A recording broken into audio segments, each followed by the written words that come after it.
Hi friends, मैं हूं आपका दोस्त सलमान। आज हम लोग एनपीओ का हमारा नेक्स्ट प्रॉब्लम करेंगे 11th वाला अपनी महाराष्ट्र की टेक्स्ट बुक का। ठीक है, इसका नाम है new English school.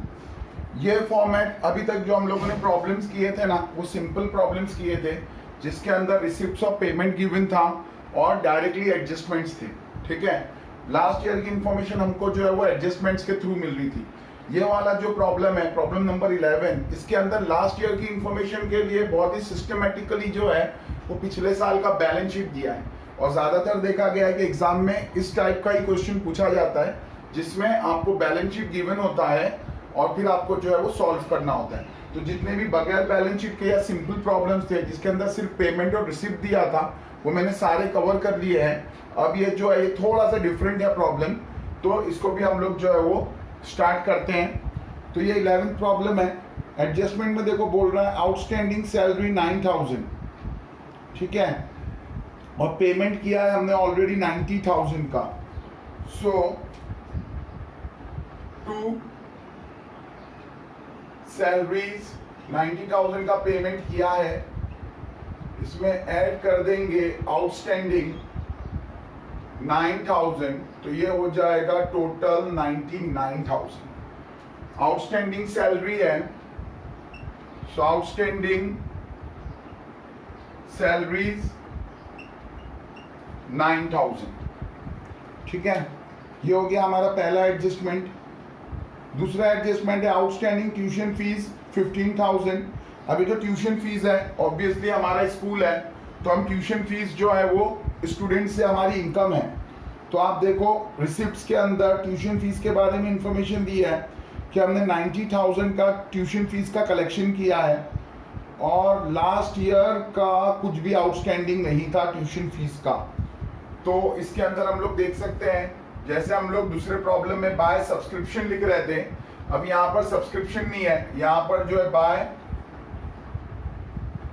Tuition fee है। 90,000 हमने क्या कर लिया है, कलेक्शन कर लिया है, और आउटस्टैंडिंग जो है ऐड हो जाता है करंट ईयर का, वो है 15,000। सो इसका टोटल हो गया 1,05,000। सेकेंड इफेक्ट आउटस्टैंडिंग सब्सक्रिप्शन का जैसे होता है वैसे ही आउटस्टैंडिंग ट्यूशन फी का भी हो जाएगा 15,000 जो है वो असेट्स में आ जाएगा। तो ये एडजस्टमेंट भी हो गया। देखो बहुत ही सिंपल दो एडजस्टमेंट थे। तीसरा डेप्रिसिएशन है, रेगुलर अपना फाइनल अकाउंट्स का एडजस्टमेंट है डेप्रिसिएशन। तो अब यहाँ पर देखो ओपनिंग दिया हुआ है लाइब्रेरी बुक्स का 45,000,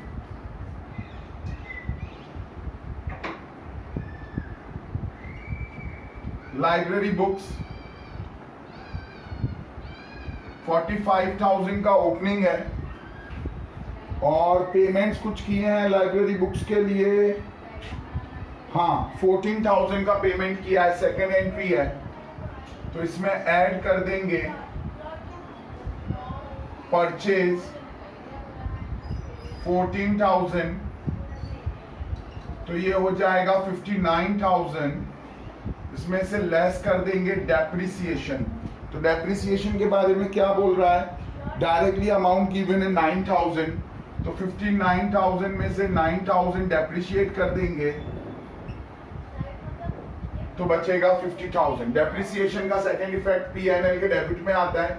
यहाँ पर पीएनएल की जगह इनकम एंड एक्सपेंडिचर है, तो इसके जो है डेबिट साइड पे आ जाएगा डेप्रिसिएशन।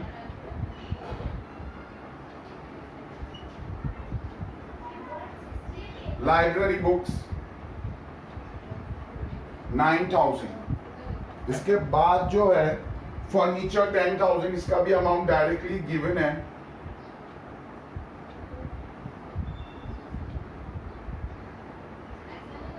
तो टोटल डेप्रिसिएशन हो गया हमारा 19,000।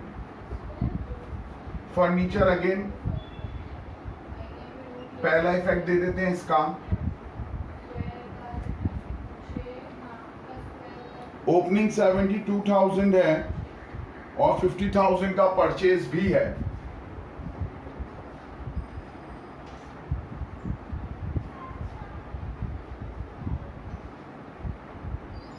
50,000 का करंट ईयर परचेज है, 72,000 का पहले से था, सो 1,22,000 का टोटल हो गया। इसमें से लेस कर देंगे डेप्रिसिएशन 10,000, तो ये हो जाएगा 1,12,000। 72 का ओपनिंग है और 50,000 का परचेज है, ठीक है। तो इसी के साथ हमारा तीनों एडजस्टमेंट्स हो चुके हैं। आप लाइबिलिटीज में देखो तो ओपनिंग कैपिटल फंड है 643। कैपिटल फंड ले लेते हैं पहले।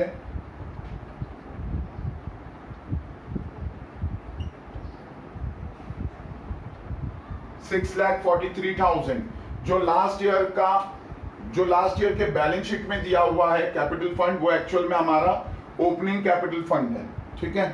फिर अगर हम लोग एसेट साइड पर आते हैं तो आप देखो cash in hand, cash at bank दिया हुआ है। वहीं पर आप रिसिप्ट्स में आकर के देखो तो कैश इन हैंड और कैश एट बैंक जो है वो कैरी फॉरवर्ड ऑलरेडी हो चुका है। जो 16,000 पिछले साल से ऑलरेडी हमारे हिसाब में आ गया है, तो इसको हम लोग अवॉइड करते हैं। फिर उसके बाद बिल्डिंग का 4,50,000 है, और अगर हम देखें तो कुछ परचेज भी नहीं है फर्दर बिल्डिंग का, तो बिल्डिंग का अमाउंट डायरेक्ट आ जाएगा। बिल्डिंग का है 4,50,000। फर्नीचर हो गया, लाइब्रेरी बुक्स हो गया, कंप्यूटर लैबोरेटरी 60,000।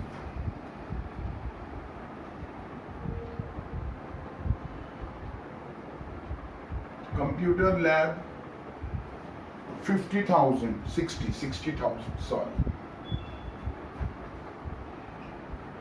60,000, ठीक है। तो ये हमने पिछले साल के एसेट्स को भी कंसीडर कर लिया। अब इसके बाद अगर हम लोग पेमेंट्स में आए तो सैलरी हो चुका, लाइब्रेरी बुक्स हो चुका, ऑफिस रेंट 10,000, तो यहाँ आ जाएगा 2 ऑफिस रेंट 10,000। फिर उसके बाद printing and stationery 22,000, 2 printing and stationery 22,000, salary expenses 12,000, 2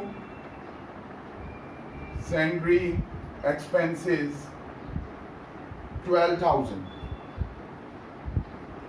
ये जो है सारे एक्सपेंसेस की लिस्ट है। अब बहुत ही ज्यादा सिंपल होता है, इसलिए मैं बार बार रिपीट नहीं करता। जो भी चीज आपके पेमेंट्स में दी है, या तो वो असेट्स है, तो असेट्स की तो हमको पूरी इंफॉर्मेशन मिल चुकी है। तो अब जो भी इंफॉर्मेशन बची है वो 90% तक जो है वो हमारे एक्सपेंसेस ही हैं, इसलिए मैं डायरेक्ट लिखते जा रहा हूँ। जो भी हमने पेमेंट्स किए हैं और अगर वो एक्सपेंस के पेमेंट्स हैं तो वो एक्सपेंडिचर में ही लिखना है, तो मैं बार बार रिपीट नहीं करता हूँ, ठीक है।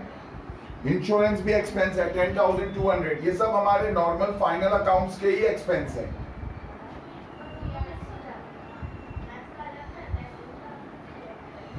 $10,200। फिर इसके बाद स्पोर्ट एक्सपेंसेस 8,000। आप देखो स्पोर्ट्स का कोई इवेंट तो नहीं किया इन लोगों ने, तो स्पोर्ट्स का कोई अलग से इवेंट नहीं किया है, तो स्पोर्ट के एक्सपेंसेस 8,000 है। 2 sports expenses.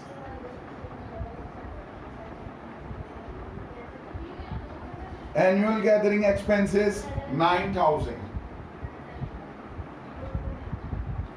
2 annual gathering expenses 9,000। फिर इसके बाद फर्नीचर हो गया, repairs 15,000।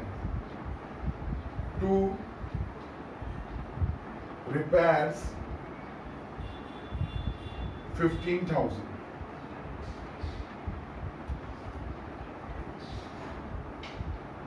Cash in hand, cash at bank assets हैं 4,800 और 70,000।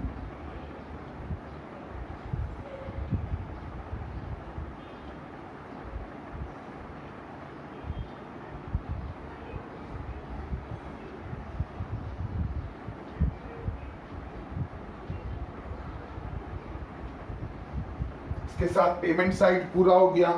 रिसिप्ट साइड भी काफ़ी बड़ा है इसका। पहले वाले दोनों डेड हैं, ट्यूशन फीस कंसीडर कर ली। टर्म फीस 3000 रेवेन्यू होता है बाय टर्म फीस 3000।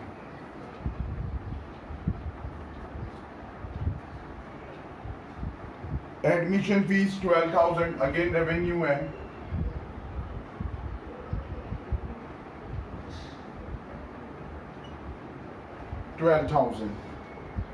फिर इसमें नेक्स्ट डोनेशन को कैपिटलाइज करने बोला है। देखो डोनेशन के बाद में कैपिटल लिखा है 61,000, मतलब इसको कैपिटलाइज करना है तो ऐड कर देंगे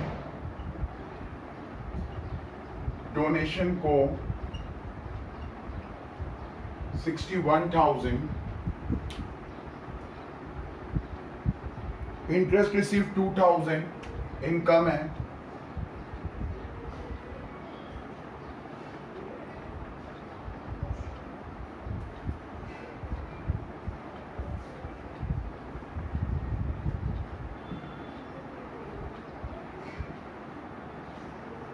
गवर्नमेंट ग्रांट अगेन रेवेन्यू बोला है 1,20,000 बाय गवर्नमेंट ग्रांट। सामने से रेवेन्यू बोला है 1,20,000। सैलरी रिसिप्ट्स 11,000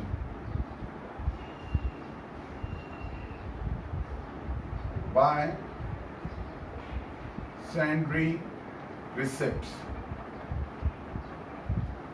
अब आप देखो तो ये वाला साइड बहुत ज़्यादा हैवी है और ये वाला साइड जो है बहुत कम है, तो हम लोग जो है मान के चलते हैं कि सरप्लस ही होने वाला है, टू सरप्लस। अब यहाँ देखो आप 30 30 30 सभी में कॉमन है, तो पहले 3 0 डाल लेते हैं। फिर इसके बाद 105 108 120 122 122 and 120 242 253।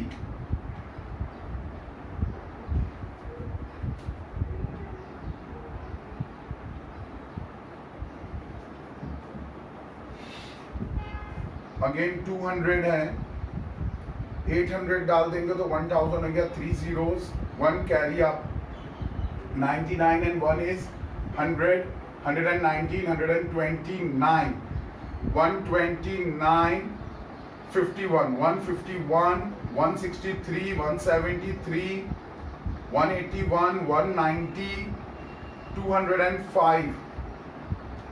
So 205 and 48 is 253। So 48800 का सरप्लस है। यहाँ पे बोल रहा है 4800 का सरप्लस है, तो क्या मेरा आंसर गलत है? 800 का अमाउंट जो था वो तो कैश इन हैंड में था, यहाँ तो कोई अमाउंट मुझे ऐसा मिला नहीं, तो यहाँ पे तो सारे ही जीरो वाले थे। ठीक है, तो मैं तो अभी अपने अमाउंट को ही लेके चलता हूँ। 48,800 मेरे हिसाब से बराबर है, देखते हैं फिर।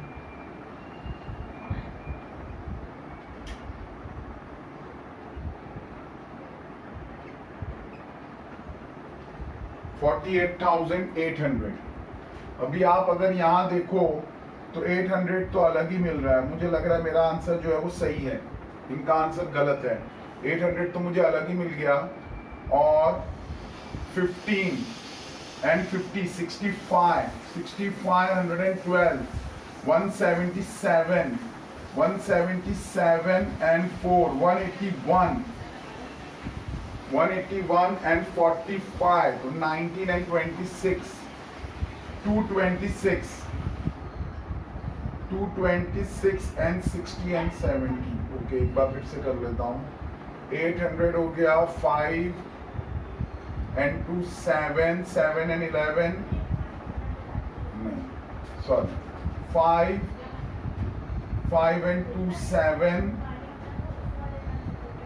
7 and 4 11 1 1 carrier 1 and 1 2 2 and 50, 52, no, 2 and 5, 7, 7 and 11, 18, 18 and 45, 63, 63 and 6, 69,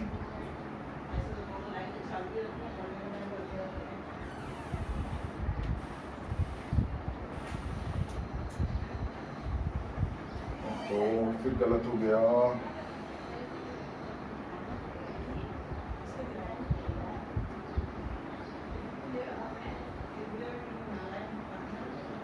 this is 4,50,000। बार बार इसमें गड़बड़ हो रही है।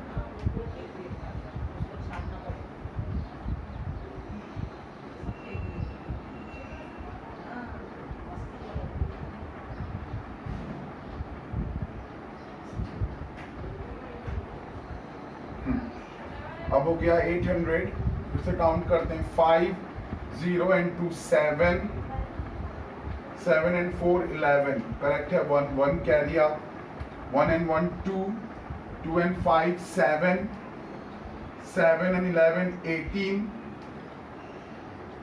18 and 45, 63, 63 and 6, 69, 69 and 7,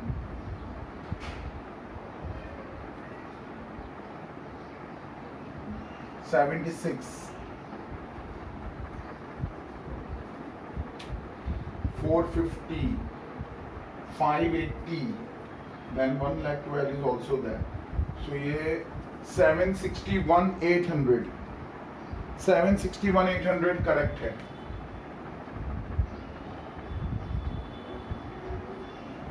$761,800, इसमें से 900 गया तो 52,800, 752,800। इसका टोटल देखते हैं क्या हो रहा है। ये 800, 12 का 2, 1 कैरी अप, 64 and 165, 65, 75 करेक्ट है। सो ये टैली हो गया। थोड़ा सा मुझे प्रॉब्लम हुआ था क्योंकि नंबर्स आज मैंने बहुत छोटे लिखे। नॉर्मली मैं नंबर्स बड़े बड़े लिखता हूँ, ये कॉलम आज मुझसे छोटा बन गया है। तो देखो मुझे कितना प्रॉब्लम हुआ। एग्जाम में भी जब आप पैनिक करोगे ना, आपको मुझसे भी ज्यादा प्रॉब्लम होगा, तो इसका ध्यान रखो। नॉर्मली मैं पूरी कोशिश करता हूँ कि नंबर्स मेरे एक के नीचे एक आए, लेकिन आज कॉलम्स मैंने थोड़े छोटे बना दिए हैं, इसलिए यहाँ पर 5 थे तो प्रॉब्लम नहीं हुआ, लेकिन यहाँ पर 2-3 नंबर में जो है वो 6 डिजिट थे, तो मुझे बहुत प्रॉब्लम हुआ। तो देखो आप भी देख लो कि कितना प्रॉब्लम होता है अगर नंबर्स एक के नीचे एक नहीं हो तो उसको टोटलिंग करने में। तो इसलिए प्लीज जो है वो नंबर्स बड़े बड़े लिखो और कॉलम्स भी थोड़े से ज्यादा बड़े बनाना। इसको मैं थोड़ा कम कर सकता था। आप देखो यहाँ पे मैंने कितनी जगह जो है वो दे दी, तो इसकी वजह से प्रॉब्लम हो रहा है। तो कॉलम्स जो है थोड़े बड़े बड़े, नंबर्स थोड़े बड़े बड़े, ताकि तुमको जो है वो टैली करने में प्रॉब्लम ना हो। तो ये हमारा 11th प्रॉब्लम था, ठीक है। तो मुझे उम्मीद है कि बहुत ही सिंपल है, कोई ऐसा प्रॉब्लम होगा नहीं आपको अंडरस्टैंड करने में।